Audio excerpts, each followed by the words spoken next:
Bismillahirrahmanirrahim. Assalamualaikum warahmatullahi wabarakatuh. Kaifa halukum jami'an? La'allakum bi khair walhamdulillah. Adik-adikku yang Ustadz dan Ustazah cintai karena Allah, alhamdulillah kita akan kedatangan tamu yang sangat mulia. Siapa tamu tersebut? Adik-adik tahu siapa tamu tersebut? Tamu tersebut adalah bulan Ramadan, bulan yang ditunggu-tunggu oleh kaum muslimin karena di dalamnya banyak keutamaan. Yuk adik-adik kita persiapan diri untuk menyambutnya dengan bekal ilmu, memperbanyak taubat, dan memohon kemudahan dari Allah. Serba-serbi Ramadan bagian pertama. Puasa. Bulan Ramadan adalah bulan yang penuh dengan keberkahan. Banyak amal ibadah yang khusus disyariatkan pada bulan Ramadan. Salah satunya adalah puasa. Puasa pada bulan Ramadan hukumnya wajib. Allah Subhanahu wa taala berfirman yang artinya, يا أيها الذين آمنوا كتب عليكم الصيام كما كتب على الذين من قبلكم لعلكم تتقون. puasa secara istilah bermakna menahan diri dari hal yang membatalkannya sejak terbit fajar sampai terbenamnya matahari dan disertai dengan niat. Orang yang wajib menunaikan ibadah puasa Ramadan adalah orang yang beragama Islam, berakal, sudah baligh, mengetahui akan wajibnya puasa, serta suci dari haid dan nifas. Rukun ibadah puasa ada 2. Pertama, niat di dalam hati. Rasulullah SAW bersabda, barang siapa yang tidak meniatkan puasa sebelum waktu fajar, maka tidak ada puasa baginya. Kedua, menahan diri dari segala hal yang membatalkan puasa sejak terbit fajar hingga terbenamnya matahari. Di antara sunnah orang yang berpuasa adalah: pertama, mengakhirkan makan sahur. Rasulullah SAW bersabda yang artinya, makan sahurlah, karena sesungguhnya pada sahur itu terdapat keberkahan. Kedua, memperbanyak zikir dan doa. Rasulullah SAW bersabda yang artinya, ada 3 doa yang tidak akan tertolak. Pertama, doa pemimpin yang adil. Kedua, doa orang yang berpuasa sampai ia berbuka. Dan ketiga, doa orang yang terzalimi. Ketiga, memperbanyak membaca Al-Quran. Allah Subhanahu wa taala berfirman yang artinya, شهر رمضان الذي أنزل فيه القرآن هدى للناس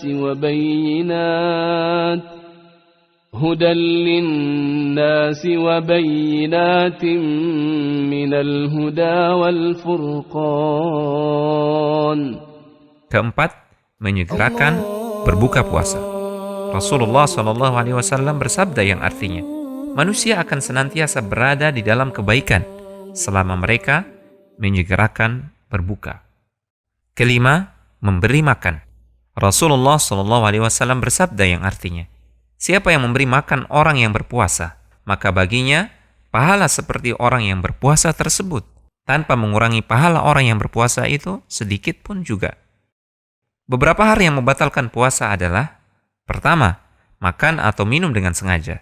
Kedua, muntah dengan sengaja. Ketiga, berhubungan suami istri.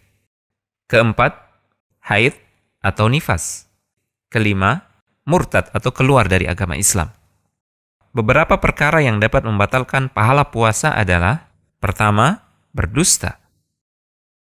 Kedua, berkata-kata kotor atau sia-sia. Ketiga, melakukan kemaksiatan secara umum. Serba-serbi Ramadan bagian kedua, salat tarawih.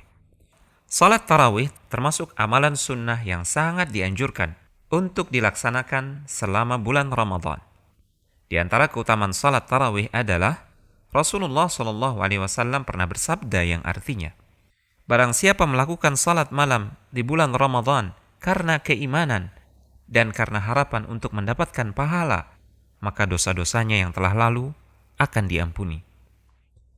Diperbolehkan mengerjakan salat tarawih 11 rakaat ataupun 23 rakaat, dengan catatan dilakukan dengan tidak terburu-buru dan sesuai dengan sunnah. Salat tarawih dapat dilakukan secara sendiri atau berjamaah. Tentu saja, jika dilakukan dengan berjamaah, itu lebih baik. Bagi yang melakukan salat tarawih secara berjamaah, maka dianjurkan untuk menyempurnakan salat tarawih mengikuti imam hingga selesai. Rasulullah SAW pernah bersabda yang artinya, sesungguhnya siapa saja yang salat bersama imam hingga imam itu selesai, maka ia dicatat telah mengerjakan salat semalam suntuk. Serba-serbi Ramadan bagian ketiga. Zakat fitrah. Zakat fitrah merupakan zakat yang wajib ditunaikan setelah menyelesaikan Ramadan sebagai pembersih bagi orang yang berpuasa dari segala kekurangan yang dilakukan selama berpuasa. Ibnu Abbas radhiyallahu taala anhuma mengatakan, Rasulullah SAW mewajibkan zakat fitrah sebagai pembersih bagi orang yang berpuasa dari segala perbuatan sia-sia dan ucapan kotor, serta sebagai makanan bagi orang-orang miskin. Siapa yang menunaikannya sebelum salat Id, maka zakatnya diterima, dan siapa yang menunaikannya setelah salat Id, maka hanya terhitung sebagai sedekah biasa. Syarat wajib zakat fitrah. Pertama, Islam. Zakat ini wajib bagi setiap kaum muslimin, orang merdeka maupun hamba sahaya, laki-laki maupun wanita, anak maupun dewasa. Ibnu Umar radhiyallahu taala anhuma mengatakan, Rasulullah SAW mewajibkan zakat fitrah dengan 1 sa' kurma atau 1 sa' gandum kepada setiap hamba sahaya atau orang-orang merdeka, laki-laki maupun wanita, anak maupun dewasa dari kalangan kaum muslimin. Beliau memerintahkan untuk ditunaikan sebelum orang-orang berangkat melakukan salat Id.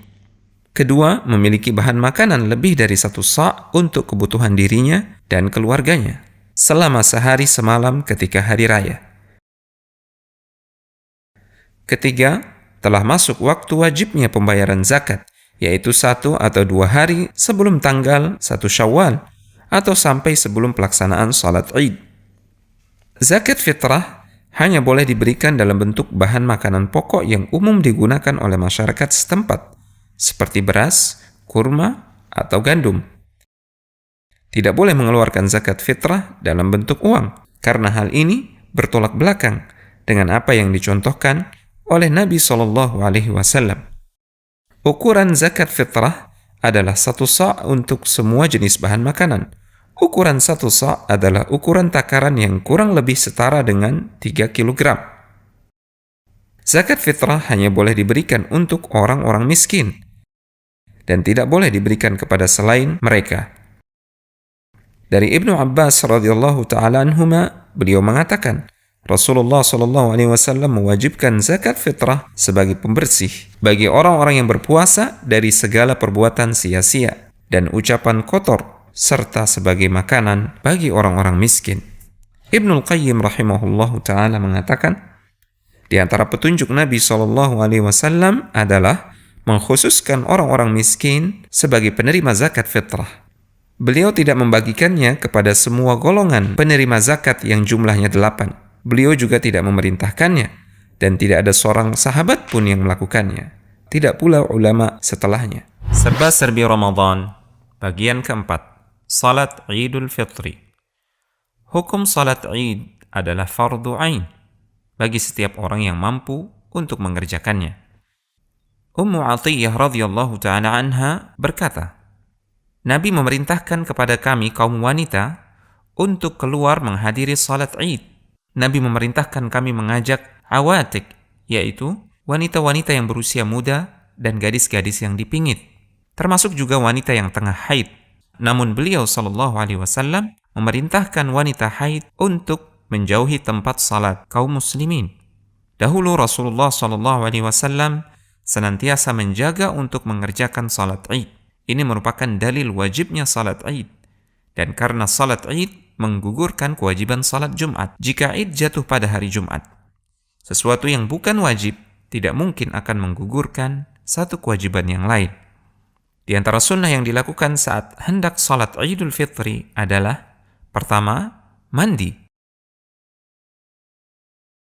Kedua, berhias sebelum berangkat salat Id bagi kaum lelaki. Ketiga, memakan kurma sebelum berangkat salat Idul Fitri. Keempat, mengambil jalan yang berbeda ketika berangkat dan pulang dari salat Id. Kelima, memperbanyak mengucapkan kalimat takbir. Waktu pelaksanaan salat Idul Fitri adalah setelah terbitnya matahari setinggi tombak hingga tergelincirnya matahari, yakni waktu duha. Tempat mendirikan salat Id yang sesuai dengan sunnah adalah di tanah yang lapang, di luar pemukiman kaum muslimin, kecuali jika ada uzur. Misalnya, saat ada hujan, angin yang kencang, atau yang semisalnya, maka boleh dikerjakan di masjid. Tidak ada adzan dan iqamah sebelum salat Id. Selain itu, tidak ada pula salat sunnah yang secara khusus dilaksanakan sebelum dan sesudah salat Id. Apabila seseorang tertinggal dari salat Id, tidak disunnahkan untuk mengqadanya. Karena yang demikian ini tidak ada keterangannya dari Nabi SAW. Asy-Syaikh Ibnu Utsaimin rahimahullahu ta'ala berkata, salat Jumat juga tidak diqadha. Tetapi, bagi orang yang tertinggal, ia harus mengganti salat Jumat dengan salat fardu, yaitu salat zuhur pada waktu itu. Pada salat Id, apabila tertinggal dari jamaah, maka juga tidak diqadha. Karena pada waktu itu tidak terdapat salat fardu ataupun salat sunnah.